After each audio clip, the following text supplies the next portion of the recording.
Hello, and welcome to the 19th BOH Cameronian Arts Awards on set.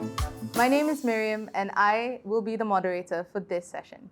And today we're joined by Emma Martin for Malo the Musical, which has been nominated for Best Costume Design, Styling, and Makeup in Musical Theatre.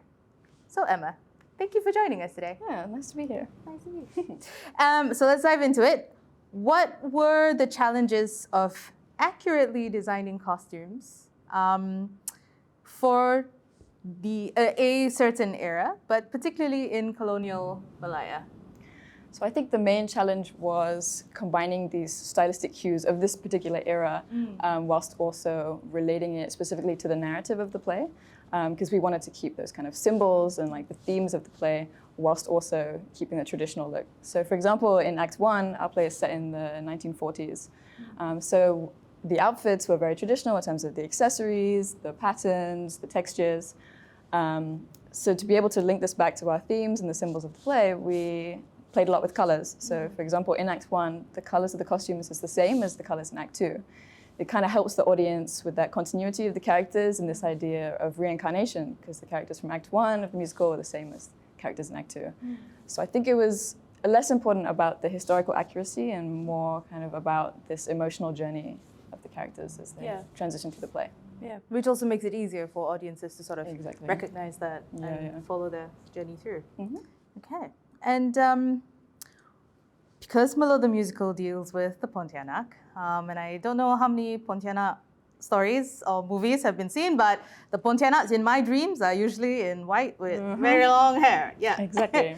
So how much of local culture, or let's say existing representations of the Pontianak, influenced the designs for Malo musical? So I think our version of the Pontianak was very much based on what kind of idea of what we picture as, well, Miss P, maybe we should call her, as what we picture. If you ask to picture, you think of the like white dress, the long dark hair, the red eyes, which is pretty much exactly what we did. So I think we wanted to keep that kind of iconic representation, whilst also, again, finding that balance of allowing her to have some kind of, allowing for some kind of creative input to relate her back and align with the narrative of the story and the themes, such as the female power, supernatural, etc. So in terms of her physical look, I would say it was pretty accurate as to what we think of in that kind of very much Malaysian culture and like the folklore and what we kind of picture. But I would say the part that we maybe changed and is less authentic maybe as to her traditional story is we kind of changed her background a little bit, less to do with the costumes, but more about her kind of story, to relate it back to the other characters in the musical. Answer wherever you can and feel comfortable to. But I noticed a lot of red was used. Could you maybe talk us through a little bit of the use of red in this production? I guess red is well known for being that color of like maybe danger, blood, kind of this kind of like, I guess danger. And so it's kind of this motif that like keeps happening throughout the play that maybe make people feel unease. I think there's quite a few things that we did that, make people feel a little bit uneasy throughout the play, this kind of hinting at this kind of other being that was there. So I think the colors definitely help with that. Yeah. We would like to know what the performing arts means to you personally and maybe on a collective reflection. Performing arts to me is just like so magical. Like you compare like theatre to film, but there's nothing that can beat like live theatre. Every night is different, especially as I'm a stage manager. Every time I'm watching the show, I'm wondering what's going to go wrong tonight, what's going to happen tonight, what's going to be different tonight. And I think that kind of excitement, and I think it's very magical. And like seeing an audience watch that, like every night is different. So I think that kind of like, unpredictability and that kind of like passion that everyone is watching and also performing, you can feel that when you watch a performance as well as take part in it. So I think it's really magical.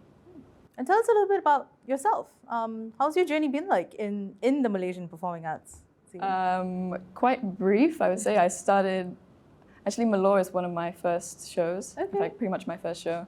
And then, so that was the beginning of last year. And then throughout the year, I did about 8 shows. Wow. Yeah, so it was quite a very fun, and I had very little experience, so it was like boom, boom, boom, boom, boom, one after the other, learning on the job, meeting a lot of very cool people. So it's been a lot of fun. I've learned a lot. Yeah, and I've met some really nice people. The scene is so small that you kind of know everyone. But it's been good. Yeah, I've enjoyed it. Thank you so much. Any last remaining thoughts on the performing arts scene? What does it take to bring a musical theater to life, especially because you have that stage management experience? I think one of the main things that I've learned throughout my this year is that it can be really easy with the right team, like with a team that gels together, that works really well together. It can be really easy, and it can just things just happen like this. You work well together, everything comes together really nicely. But it takes a lot of work, a lot of planning, and you have to really prepare for the worst, I suppose.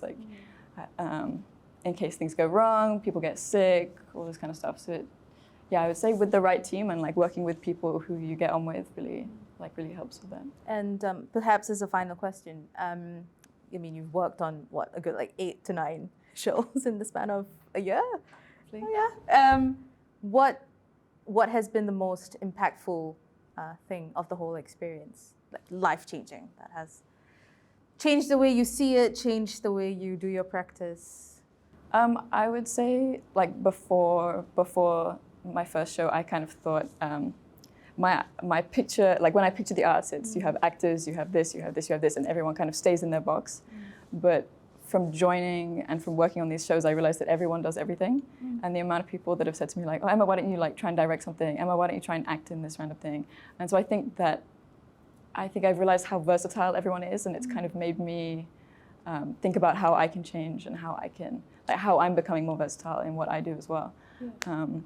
Which I think is really interesting, and it's a good life skill characteristic to have, I suppose. All right. Well, thank you so much. Thank you. Thank you for being with us. Thank you for spending your time with us. Thank you for having me. And thank you for tuning in.